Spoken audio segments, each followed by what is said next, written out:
I was saying this during the middle, that there's some poems that I'm excited get to leave this space.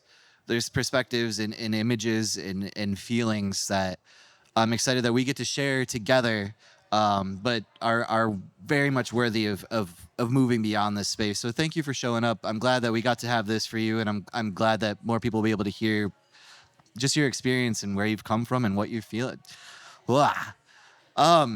Yes, so that's going to conclude at least that part of the House of Words. Normally, this is where I do a spiel for some donations, but we have two poets in the building tonight that do have books in the works that are already out. So please, I mean, we'll take your money, but also like these folks have understandings and visions that are very worth your money and your time.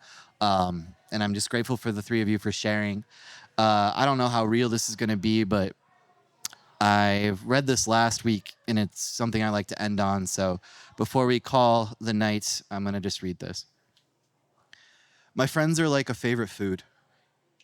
Call the concept simple if you want to, but they're nourishing to me. They're salty and spice and always somehow exactly what I need to keep going. And when it comes down to it, I worry that I'm destined to be stuck in a state of hunger, be it my mother's attention, my boyfriend's affection, or the entire state of Maine. My history tells me that I'm always going to want more. An easy example, there's a smell that happens after it rains. Tarmac and dopamine mixed with soils and ecstasy, a smell that makes you stand still and smell and breathe and smell. And no matter how bad I want to hold it, no matter how full it makes me feel, my lungs will always hand that scent back into the world.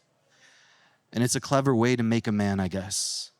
Tasting heaven while always having to give it away, holding a moment of divinity so intimately, but no matter what, it's going to leave you with your eyes rolled and neck tilted, holding nothing for yourself but for some full lungs and a smile on my face. But I've come to see that it's the same smile on my face that I have when I'm with you.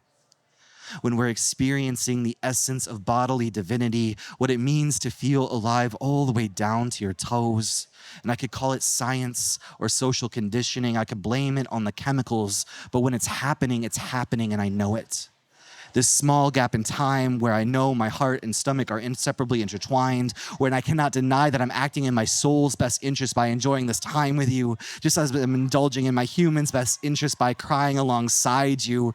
And I worry that I'm a cannibal of the things that make us human. Solar plexus and crown, human and philosophy, the meat of who you are is absolutely divine. And so, yes, I'm sorry that you remind me of a God I once met and how I'm going to worship you deeper than anything other than a God will probably understand. I'm going to treat you as if you let me hold the scent of rain longer than I could on my own. But by God, God is what I've come to know makes us all worthwhile, and you just happen to have their smile. This has been House of Words, y'all. Thank you very much.